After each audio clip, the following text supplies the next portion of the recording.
충북 오늘은 월요일 아침 이번에는 시청자 여러분들이 궁금해하시는 사회적인 이슈를 법률적인 해석을 통해 새롭게 이해해보는 이슈 톡톡 시간입니다. 네, 이번 주 오원근 변호사 함께 하시겠습니다. 안녕하십니까? 예, 안녕하세요. 예.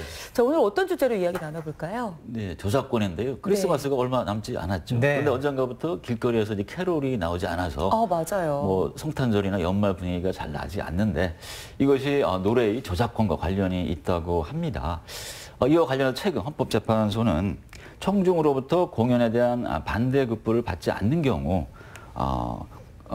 상업용 음반을 저작료 지급 없이 공연할 수 있도록 한 저작권법 규정에 대해서 합헌 결정을 했는데요. 오늘은 이 결정이 어떤 의미를 갖고 상업용 음반을 어느 정도까지 무료로 사용할 수 있는지 한번 살펴보겠습니다. 먼저 준비된 자료화면 확인해 보시죠.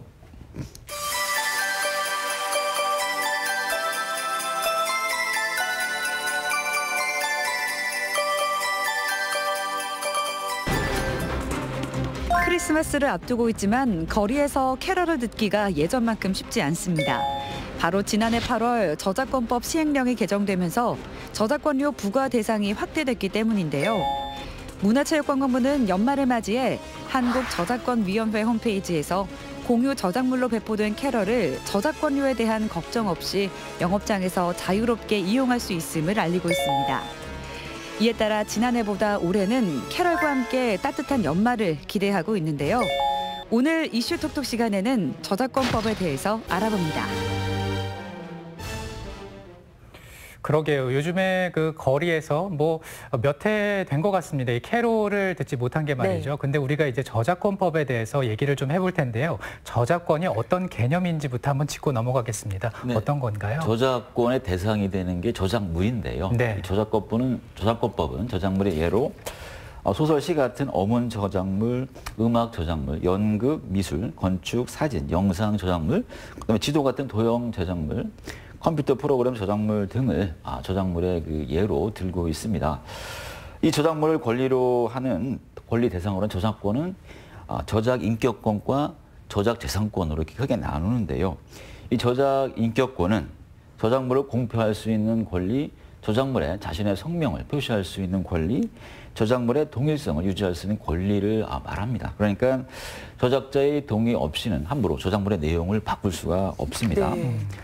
다음에 저작 재산권은 저작물을 재산적으로 이용하는 것인데요.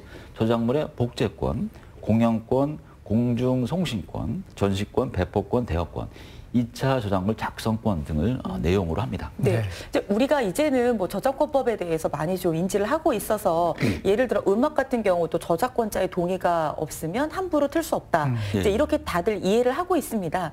그런데 저작권자의 동의가 없어도 틀 수 있는 그런 공간들도 있다면서요? 네, 법에서 여러 가지를 들고 있습니다. 먼저 재판 절차나 입법 행정의 필요에 의해서 복제하는 경우나 학교 교육을 위해서 이제 필요한 경우, 네. 또 시사 보도를 위한 경우 등에는 저작권이 미치지 않는다 이렇게 보고 있습니다. 그런데 이제 가장 문제가 되는 것이 이번에 헌법재판소 심판 대상이 되었던 저작권법 29조인데요. 29조 1항은 다음과 같이 규정을 하고 있습니다. 영리를 목적으로 하지 않고 청중이나 관중 또는 제3자로부터 어떤 명목으로든지 반대급부를 받지 않는 경우에는 공표된 저작물을 공연 또는 방송할 수가 있다. 그러니까 비영리 목적이고 네. 반대급부를 받지 않으면은 공표된 저작물을 이렇게 이제 공연 또는 방송할 수 있는데요. 또 예외 규정이 있습니다.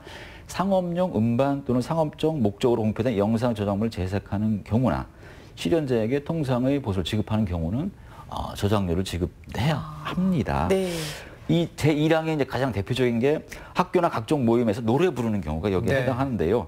뭐 점포에서 손님을 위해 영업을 트는 것은 그 음악을 틀어주는 것에 대한 대가를 받지 않더라도 이게 영업을 위한 것이기 때문에 원칙적으로 저작권자의 동의가 없으면 허용되지가 않습니다. 네. 그런데 이번 헌법재판소의 결정은 이 상업용 음반도 점포에서 공연이 가능하다고 본 거 아닌가요? 네, 그 규정은 이제 29조 2항에서 규정하고 있는데요. 이렇게 되어 있습니다. 청중이나 관중으로부터 당의 공연에 대한 반대급부를 받지 아니하는 경우에는 상업용 음반 또는 상업적 목적으로 공표된 영상 제작물을 재생하여 공중에 공연할 수 있다. 다만 대통령령으로 정하는 경우는 그렇지 않다 이렇게 규정하고 있는데요. 이에 의하면 공연에 대한 대가를 받지 않으면 일정한 규모 미만의 점포에서 영업을 위해서 상업용 음반을 재생하는 것이 가능합니다. 네. 좀 더 자세히 보면 먼저 일반 음식점과 의류 및 화장품 판매점, 전통시장 등은 저작권료 납부 대상이 아니기 때문에 이 캐럴을 포함한 모든 음악을 자유롭게 이용할 수 있다고 합니다. 네.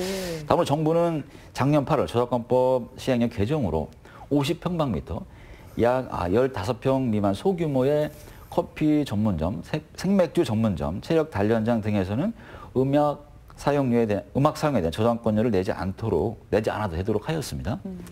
그러니까 50평방미터 이상의 커피 전문점 등에서는 그 규모에 따라 소정의 그 저작권료를 내야 음악을 틀 수가 있습니다. 네.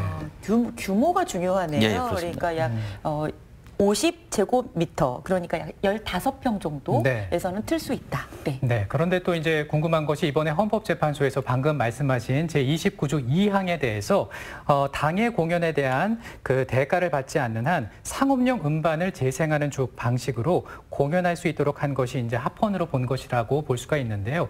이 근거는 어디에 있다고 봐야 할까요? 네, 이번 헌법재판은 그 한국음원저작권협회 등이 네. 이와 같이 저작권자의 동의 없이 상업용 음반을 틀도록 한 것이 저작권자의 권리를 침해한다면서 제기를 한 것인데요.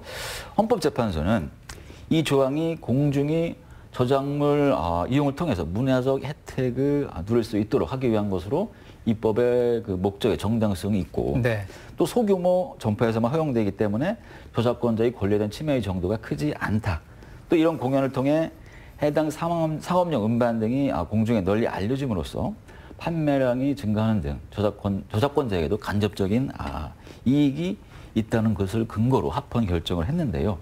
이에 반해서 헌법재판관 3명은 반대로 이제 의원 의견을 냈는데요. 네. 이런 조항이 없다고 해서 공중의 그 문화적 수준이 낮아지는 것은 아니다. 그러니까 입법 목적의 정당성이 없다. 이렇게 판단했습니다. 네. 자, 지금 문제가 된 저작권법 제29조 2항에서는 상업용 음반 또 상업용 영상 제작물에 대해서만 예외적으로 저작료 지급 없이 공연이 가능하다라고 하였습니다. 네. 자, 어떤 것이 상업용 음반인지도 문제가 있을 것 같아서 이런 경우는 어떤 경우가 될까요? 실제로 점포에서 상업용 음반을 트는 경우는 드물고 오히려 이제 배경음악 서비스 제공업체에서 음원을 다운받아서 트는 경우가 많은데요. 네. 상업용 음반이라고 한다면 이제 CD로 제작이 그렇죠. 되어 있는 경우 말씀하시는 거죠? 음악이 고착된 유형물, 지금 말씀한 CD가 이제 대표적인데요. 네. 지금 말씀드린 것은 실제 점포에서는 이 CD가 아닌 그 음원을 트는 경우가 많은데 이것은 상업용 음반이 아니기 때문에 소규모 점포를 하더라도 그 저작권료를 내야 합니다. 이와 관련해 대법원은 방금 말씀드린 그 저작권법 29조 2항은 당해 공연에 대한 반대급부를 제공하지 않는 경우라면 비영리 목적을 요건으로 하지 않고 있어서 비록 공중이 저작물의 이용을 통해 문화적 혜택을 향수하도록 할 공공의 필요가 있는 경우라도 자칫 저작권자의 정당한 이익을 침해할 수 있기 때문에 이 2항의 규정에 따라 저작물의 자유 이용이 허용되는 조건은 엄격하게 해석해야 한다. 이렇게 하면서 여기서 말하는 상업용 음반이란 시중에 판매할 목적으로 제작된 음반을 의미한다. 그러니까 네. 음원은 음반이 아니기 때문에 저작권료를 내야 됩니다. 내야 된다. 그렇죠. 오, 그렇군요. 네. 그러면 만약에 저작 재산권자의 동의 없이 저작물을 배포하거나 복제를 하면 이때는 어떤 제재를 받게 되나요? 네, 민형사 제재가 있는데요.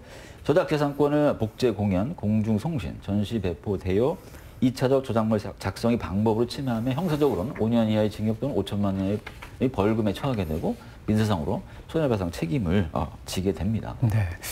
그러면 이제 이런 경우는 어떤지 궁금합니다. 인터넷 포털 사이트를 운영하는 그 포털 서비스 제공자가 제공한 인터넷 게시판이 있는데요. 거기에 어떤 타인의 저작권을 침해하는 게시물이 올라왔는데 이것을 운영자가 삭제하지 않았습니다. 네. 이럴 때 그 저작권 침해 공범이 되는 겁니까? 실제 그런 경우가 많겠죠. 네. 이 경우 검색 기능을 통해서 인터넷 이용자들이 게시물을 쉽게 찾을 수 있다 하더라도 이러한 사정만으로 바로 온라인 서비스 제공자에게 저작권 침해 게시물에 대한 불법행위 책임을 지을 수 없다는 것이 판례의 입장인데요. 네. 좀 더 자세히 말씀드리면 저작권을 침해하는 게시물이 게시되었다 하더라도 온라인 서비스 제공자가 피해자로부터 구체적 개별적인 게시물의 삭제와 차단 요구를 받지 않아서 그런 게시물이 게시된 사정을 구체적으로 인식하지 못하였거나 기술적, 경제적으로 게시물에 대한 관리, 통제를 할 수 없는 경우에는 이 게시물의 성격 등에 비추어서 삭제 의무 등을 인정할 만한 특별한 사정이 없는 한 온라인 서비스 제공자에게 게시물을 삭제하고 유사한 내용의 게시물이 게시되지 않도록 처단하는 등의 적절한 조치를 취할 의무가 있다고 보기는 어렵다, 이렇게 판시하고 있습니다. 네. 네. 그러니까 특별한 경우에만 그런 의무를 인정하고 있는 거죠. 어쨌든 뭐 참 알아두셔야 될 것 같아요. 네. 이렇게 그 저작물을 활용하셔야 되는 분들께서는 특히나 그럴 것 같습니다. 그런데 이 저작 재산권, 그 저작 재산권에도 보호 기간이 있다고 하더라고요. 저작 재산권에도 보호 기간이 있나요? 기간이라는 건 평생 이어지는 게 아닌가 보죠? 예, 보호 기간이 있습니다. 얼마 정도 될까요? 글쎄, 하긴 모차르트의 음악을 지금 튼다고? 아무 문제 없죠, 그죠? 그러네요. 네. 생각해 보니까요. 100년인가요? 아니, 그거보다 좀 되게 짧은데요. 네네. 저작재산권은 저작자가 생존한 동안과 사망한 후 70년간 존속을 하게 됩니다. 그러니까 저작자가 사망한 후에는 상속인이 그 권리를 갖게 될 텐데요. 공동 저작물의 경우에는 그 공동 저작자 중에서 맨 마지막에 사망한 사람, 네. 그 사람이 사망한 때로부터 이제 70년 이렇게 이제 계산을 하고요. 우리나라만 그런가요? 아마 이건 제가 정확히 확인해보지 않았는데 아마 국제적으로도 마찬가지일 거라고 네. 생각합니다. 그 영상 저작물의 경우는 그 공표한 때로부터 70년 동안 존속을 합니다. 네. 그리고 또 이렇게 저작권에 대한 얘기를 하다 보면 저작 인접권이라는 단어도 종종 접하게 되는데 저작 인접권이 무슨 말인가요? 말 그대로 저작권에 이제 인접해 있는 권리라는 의미인데요. 이 저작물을 만든 사람은 아니지만 실제 공연을 한 사람, 우리 실현자라고 하는데요. 그러면 음반 제작자, 방송 사업자에게 이 권리가 인정되고 있습니다. 먼저 실현자는 실현을 실제 공연한 것을 복제, 배포, 방송, 공연, 전송 등을 할 권리가 있고요. 방송 사업자가 실현이 녹음된 상업용 음반을 사용하는 경우, 디지털 음성 송신 사업자가 실현이 녹음된 음반을 사용하여 송신하는 경우 등에는 이 상당한 보상금을 실현자에게 지급해야 네. 합니다. 네. 그리고 음반 제작자와 방송 사업자도 자신의 그 음반이나 방송을 복제해서 배포하거나 전송할 권리 등을 갖습니다. 이 저작 인접권도 보호 기간이 있는데요. 네. 실현자와 음반 제작자의 권리는 실현하거나 음반을 발행한 때로부터 70년, 그다음에 방송 사업자의 권리는 방송을 한 때로부터 50년입니다. 네. 그렇게 이제 보호 기간이라는 게 있습니다. 그러니까 이제 저작권에 인접해 있는 권리를 저작 인접권이라고 하는데 이와 관련된 것이 이제 고 김광석 씨의 그 권리를 두고 그의 아버지와 처가 다툼을 벌였던 것도 해당이 되는 거겠네요. 예. 김광석 씨가 사망한 때가 96년 1월 6일인데요. 네. 그 후인 96년 6월 26일 김광석의 아버지와 처 사이에 김광석의 공연을 담은 4개 음반 등에 대해서 사망한 가수 김광석이 갖고 있던 실현자로서의 그 저작 인접권에 대해서 약정을 합니다. 김광석의 아버지는 이 약정을 근거로 자신과 김광석의 처가 김광석이 갖고 있던 저작 인접권을 공유하게 됐는데 네. 이 처가 독단적으로 이 권리를 행사해서 자신의 권리를 침해했다. 이런 이유로 이제 고소를 했는데요.